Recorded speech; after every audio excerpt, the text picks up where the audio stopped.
Good afternoon, everyone. Welcome to the Institute for Australian Chinese Arts and Culture at Western Sydney University. I'm Professor Jing Han, the director of this institute. Before we start, I would like to acknowledge that we are on our Parramatta South campus, which is on the country of the Darug people of the Darug Nation, and acknowledge their ancestors who have been the traditional owners of their land for the thousands of years.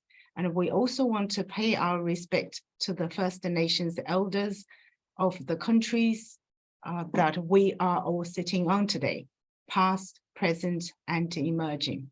I just want to acknowledge that the music you just heard is from our postdoc, Dr. Nicholas An, the composer. We are very excited to launch this new webinar lecture series focusing on researchers around various aspects of a culture.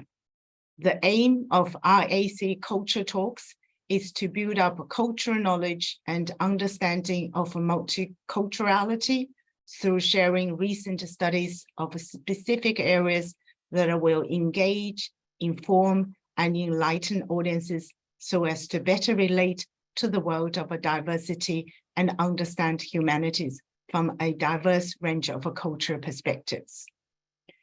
For the inaugural lecture, we are truly honored and privileged to have the renowned and widely published scholar of media and cultural studies, Professor Wanning from University of Technology, Sydney, UTS. Professor Sun is very well known for her distinct area of research on global diasporic Chinese language media, with the publications of several books, solely authored or co-authored, including Leaving China, Media, Migration, and Transnational Imagination, Media and the Chinese Diaspora, Community, Communications, and Commerce, Media and Communication in the Chinese Diaspora, Rethinking Transnationalism, and WeChat and the Chinese Diaspora, and also Digital Transnationalism, Chinese Language Media in Australia. Professor Sun has also produced a significant body of research on the cultural politics of inequality in China, and her books on this topic include Maid as Housemaid, Made in China, Media, Morality, and the Cultural Politics of Boundaries, Subaltern China, Rural Migrants, Media and Cultural Practices, Love Stories in China, The Politics of Intimacy in the 21st Century, and her latest book, Love Troubles, Inequality in China and Its Intimate Consequences, which is the focus of today's talk. I know Wanning has had a couple of talks on her new book, but today's talk won't be the same, as Professor Sun will touch on different aspects of the book. And I myself have read the book with a great interest as an insight, and would like to ask Professor Sun some provocative questions around key issues in her book. So we will have Professor Sun's presentation first, followed by my conversation with Wanning. At the end of the conversation, we will take questions from the audience.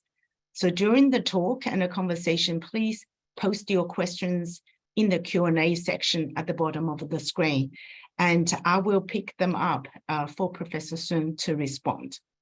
So now please welcome Professor Wanning Sun to give her presentation. Thank you, Jing Han. Can you hear me okay? Yes. Thank you. Yes, I would also like to start by acknowledging the traditional custodians of the various lands from which the audience join us today, and to pay respect to those elders past and present. If I could just take some time to set up the scene, and so that we could actually take our audience today to the fieldwork site where I did my work. And then hopefully that would be useful for the conversation that we're going to have later on. As you can see from the slide, this is the title of the book, which came out last month. And the image on the cover was from a group of photos that was taken by a photographer who himself, once upon a time, a rural migrant worker.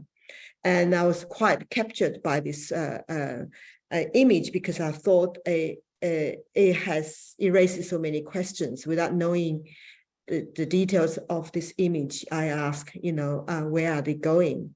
Are they going home from the city, or have they just arrived in the city? And what is the relationship between this couple? Are they married or not? And judging by the look, it is possible that she might be pregnant, or she may be not. If she's pregnant, and when she gives birth to the child, who is going to look after the child? Is she going to leave the child back at the home, or if she's going to keep the child in the city where she works, will she be able to juggle? All these questions hanging in the air, which I thought is quite a very good sort of potent sort of image to put on the book, which is why I choose this image. I guess we can discuss in greater detail as why I choose the word love troubles later on, but maybe we can have a look at the next slide so that now I could sort of give you a bit of a background as the kind of work I've done in the past, so that you hopefully understand why I did this project. As Jing Han has just mentioned, what initially got me interested in rural migrant workers was actually a group of domestic workers. And for that project, I went to Beijing and I just stayed in the Xiaoqu in western part of Beijing, Haidian district, and just spent a lot of time hanging out with domestic workers. And if you see the photo very carefully, in Made in China, I was the one with a hat, but you couldn't see me. And so that was it sort of got me interested in how inequality was negotiated in a domestic space, urban middle class family. But these domestic workers came from the village. They were practically strangers in the house, but they were performing quite intimate duties. So, and then from then on, started to be more to move on to another group of rural migrant workers, which in this case is tend to be construction workers. And this time, it took me to the outskirts of Beijing, Chaoyang district, and miles and miles away from the city center. But that's where the rural migrant workers, construction workers were, and that. The outcome of that research was in this book called Subaltern China. And in that book, I mainly asked the question about their cultural practices. That is, what kind of novels do you read, and what kind of social media platforms do you use, and what sort of music that get played, get downloaded, and what sort of video you watch, and to what extent do you think your voice is heard by the mainstream production, so on and so forth. Again, I was sort of interested in quality, but more interested in who has access to cultural production, and that kind of question. And then from those work in the past, I got more interested in the question of how these big issues such as socioeconomic inequality, but how it impacts on individual people's lives. So that is what actually takes me to Shenzhen. So if you have a look at the next slide, I will show you where I landed. This is an image of Shenzhen, a particular area in Shenzhen, district in Shenzhen is called Longhua district. Longhua district in Shenzhen is an industrialized sort of district, and I took this photo from a footbridge, so I was able to kind of capture a bird's eye view, if you like, of the place. And you will see, at the front, there is some, words to explain where the building, that's the kind of headquarters of the district. And that's where the sort of administrative power and offices are. And then across the road, and you see some another cluster of tall gray buildings. They are the buildings that the kind of office space as well as sort of residential dwellings by the people who can afford to live, buy apartments in those buildings. So commercial housing mixed with office buildings, if you like. Now, but if you actually look at the cluster of yellow colored kind of buildings next to the gray building, really next to each other, you will see some slightly sort of lower rise buildings, but nevertheless some buildings, cream colored buildings, beige colored buildings, or whatever you call them. And even though they kind of cheek by jowl next to each other, they are actually buildings of a very different kind, in the sense that they are inhabited by rural migrant workers. Okay, they're not inhabited by the urban middle class people who could afford to buy high rises. And what the fundamental differences between these buildings is that while these big shining buildings were built as part of Shenzhen's urban planning, and those little, the smaller, sort of shorter buildings of different color, they were actually built as part of the village in the city. Okay, Chenzhongcun, right? In other words, they were built with the local farmers, residents' money, and developers came in and built buildings for them, but without urban permit. Right. So in other words, they could be subject to demolition anytime if the city government sees necessary to. We also call them, they're also the buildings that were built with less standard building standards to it. And so the safety measures and all sorts of other considerations are a lot less. We call them also handshaking buildings, also low, because they were tend to be built so close to each other to maximize the space, if you like. And so sometimes the one building and another, they're so close to each other, literally can shake hands.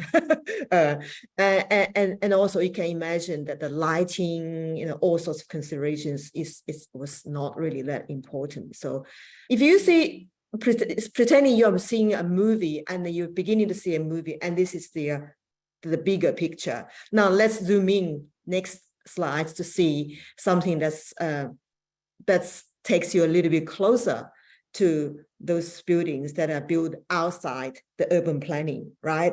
And you can tell that there is actually, what separates these buildings from these urban shining buildings is actually just a road and a canal. Now, interestingly, everybody can go in and out of these places.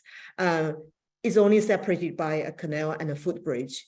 But you very seldom see people who live in shining buildings going to these buildings, going to these residential workers' places, because they have no reason to go to, right? And also people who live in these buildings will never dream of being able to purchase something across the road, because that would be just the amount of money it takes to buy that is just beyond their wildest dream. So you can see how interesting they live next to each other, but it's a world of difference, if you like. And yes, let's zoom in even further by looking at the next slide. Okay, now you can see that on the left-hand side, you've got the buildings that I've been talking about, this Warsaw Low, that most of the workers live. Most of the workers that I studied are Foxconn workers. The Foxconn is a Taiwanese-owned company that produces electronic goods, including your mobile phones, including your iPhones and your iPads, right? And so most of the workers who live there have two sorts of accommodations available to them. One is to rent a room in one of those buildings, right? The other is to live in the dormitories that is provided by the factory itself. On the left-hand side are the residential buildings that I've been talking about, but on the right-hand side, further in the background, okay, do you see a cluster of low-rise, sort of a gray, whitish kind of buildings? They are Foxconn buildings. They are the shop floors. This is the oldest and the longest standing, earliest Foxconn plant in China. And because Shenzhen, as people know, is the place where the economic reform started, got kicked off really very early, and because Deng Xiaoping went south and started telling people that we should develop economy, and Shenzhen was used as experimental sites, if you like. But after that, Foxconn had also had other plants pushed further inland. So, for instance, in Zhengzhou, in Henan, they've got another Foxconn plant. But this is the earliest one and the most established one. Those buildings at the Foxconn in Longhua is huge, and it has many, many gates. Workers know West Gate or East Gate, Eastern Gate, and Northern Gate. They know, and apart from these 4 big gates, there are a lot of minor, small gates.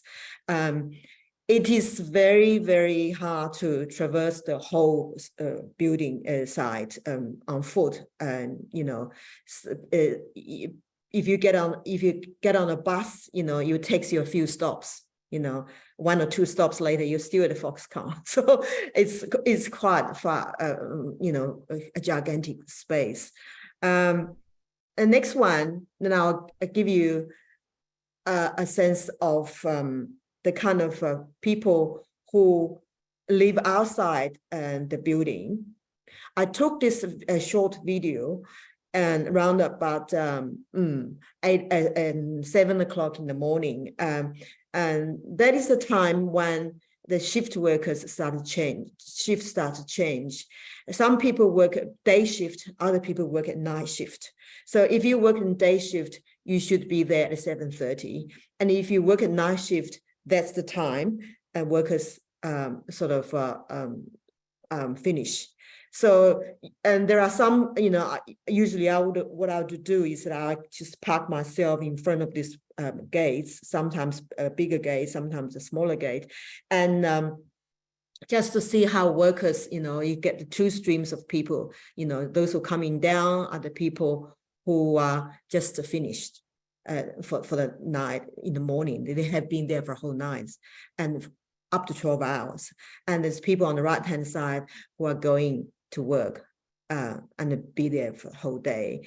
And a lot of them are very focused on getting there and not being late, because if they're late for more than a few minutes, then they will have some of their pay docked. And they really don't want that. So, but sleep is very important. So workers tell me that they would try to sleep as much as possible and they get up and they get there as soon as possible. And sometimes they realize, oh, I actually haven't had time to have breakfast. So you can see a lot of them were holding a piece of bread and, were eating as they go along. And others come out of the building looking a bit glum and numb, really, really tired, and was sleepy in their eyes. They couldn't wait. They just couldn't wait to get back to the dormitory or get back to the bed and asleep, because they've been on it for 12 hours. Usually, one shift is 8 hours, but usually most workers, when are asked to stay on for an extra 4 hours. So a 12-hour shift is actually quite a standard sort of shift, because workers do take up that opportunity to work extra 4 hours, because unless you do that, your pay is going to be quite minimum. And it's really the bonus, the extra hours, that's going to give you a bit of a sort of edge to, give you a little bit more extra money. In fact, some of the workers complain that how come he gets, for extra hours and I don't. So there's, that kind of disparity, if you like. Let's just move on again, I guess, to the residential quarters. Most people, if you live in a rental property, you have a room which is basic, which is your bedroom, your living room, your everything. It's not that you have the traditional apartment where you have the separate kitchen, you have the bathroom and everything. It's just one room, so it's quite rudimentary. So what workers do is usually they eat out all the time. So in the residential places, you see this kind of a quick sort of a cafe type of fast food, or just like a quick noodle kind of food everywhere. The residential quarters of this Foxconn residential areas is always full of really, really amazing aromas, because most of the workers are from Hubei and from Hunan and from Sichuan and from Henan. They are the 4 biggest provinces, and the people want spices, people want sort of aroma. So I wouldn't say that the food was meticulously sort of cooked to the highest standard, but they satisfy the palate for chili, for spiciness, and for people who are a bit nostalgic, homesick for food. There's always this kind of $10 will buy you a touch of home, if you like. So the streets just always wafting this kind of aromas of food. At the front is the young woman. She was my research assistant, so we always hang out together. And I took that picture. And then some workers told me that, oh, you shouldn't eat too much food like this food, because some of them could be cooked with 地沟油, that is the oil from the gutter, or it's not good quality, it's not good for your health. And so that's a typical thing of a lunchtime, if you like. Next one. And this is, see, you can, if you see with your eye, then you can see me there at the back. This is also kind of one of the areas where I access workers. During the sort of work times, and people go to work, but during the weekend and evening times, the local community center led the workers to use some of the communal spaces for their recreational activities, sometimes to watch a movie, sometimes to attend educational training, free class, sometimes to have a talk from someone from the university. And so this is usually a very good space for me, an occasion for me to turn up and get to know workers and actually participate in whatever they're doing in a way that's not sort of too obtrusive to them. Yes, so this is the places where I usually, trying to get to know workers and get the conversation going, if you like. Yes, I thought I want to show you this picture because this is, again, between buildings. The spaces in this residential quarters are very interesting. You can see there that, the 卧手楼, that the buildings are so narrow at the background, you could literally just reach out and touch the other person. But if you actually go into these buildings, between these buildings, there's a lot of activities going on. There's a lot of experience, everyday life unfolding in front of you. And this group of people sitting there and play mahjong or cards, they're not workers, they're locals, right?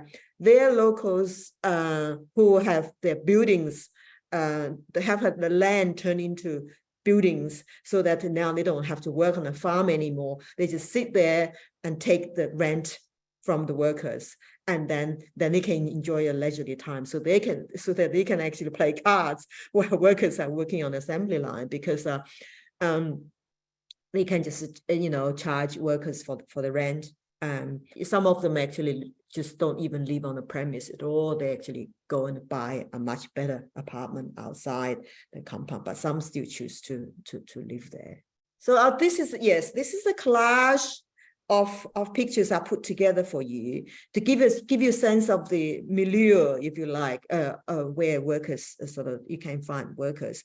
On the very left upper corner is a picture that I took of just a very typical street scene, where, restaurants, usually I wouldn't call it a restaurant, just quick cafe, fast, quick food cafe. And along the streets, the most common sort of stores. One is the eating place, the other is where you can go and have your mobile phone fixed, charged, or something to do to mobile services. And sometimes you also see sort of what they call the hotel, but really just the short rental accommodations. But a lot of them actually look like a pretty of shady sort of nature, because they actually say, oh, we rent the room for on hourly basis. You can have a room for 2 hours for how long? And that's usually kind of places when, if you want to have some kind of intimacy and be able to afford it, and then that's the places you could go and sort of pay for it. Yes, so and on the floor, on the grounds, everywhere, you can see a lot of cards, people advertising their business, and sometimes the pamphlets and brochures, and I capture quite a few, and they're ranging from different deals in mobile phone services to cards left by some people say, hi, and so on and so, if you want a night of intimacy, give me a call, that kind of advertising their own businesses, or promotional materials for a local hospital, which says, oh, we provide painless and quick abortion services, all discretion guaranteed, no questions asked. And just judging by the kind of stuff that you can gather on the street, you can tell that they know what sort of service is necessary in that space.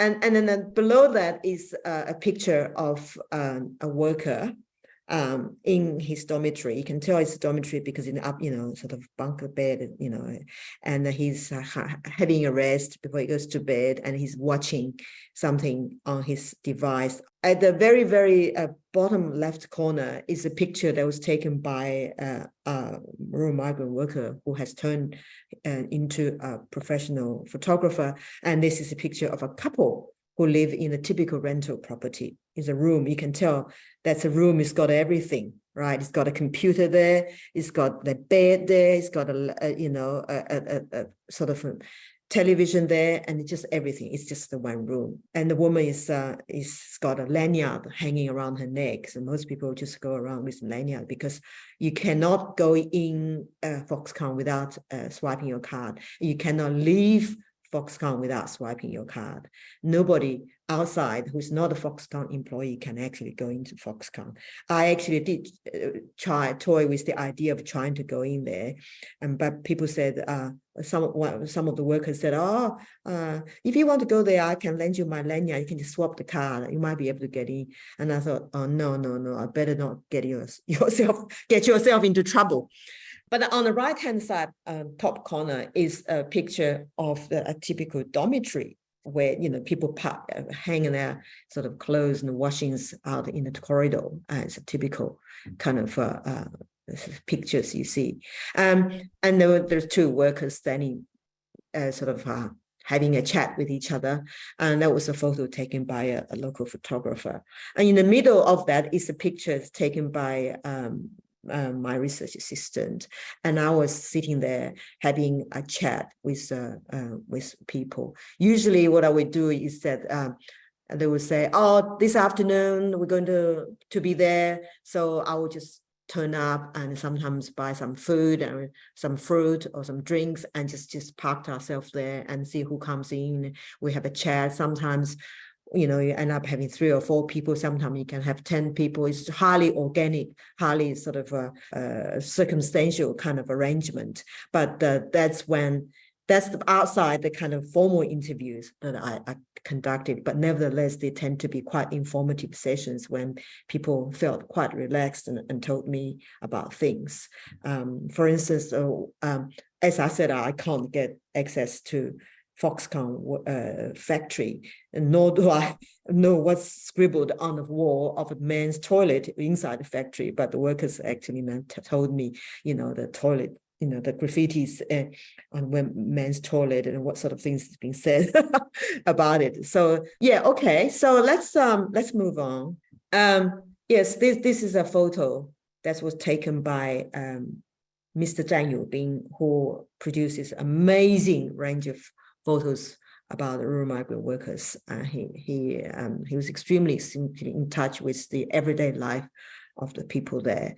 This is another photo taken by him.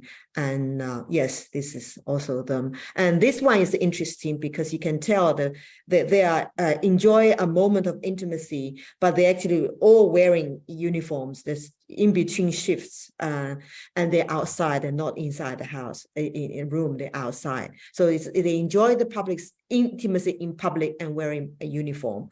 And that has a lot to do with the sort of unequal situations they find themselves in. And then we can talk about that later on. And this is a group of photos that I'd like to later on have the opportunity to talk to you about, because this is a group of photographers written by, produced by a Shanghai-based professional photographer working for a newspaper.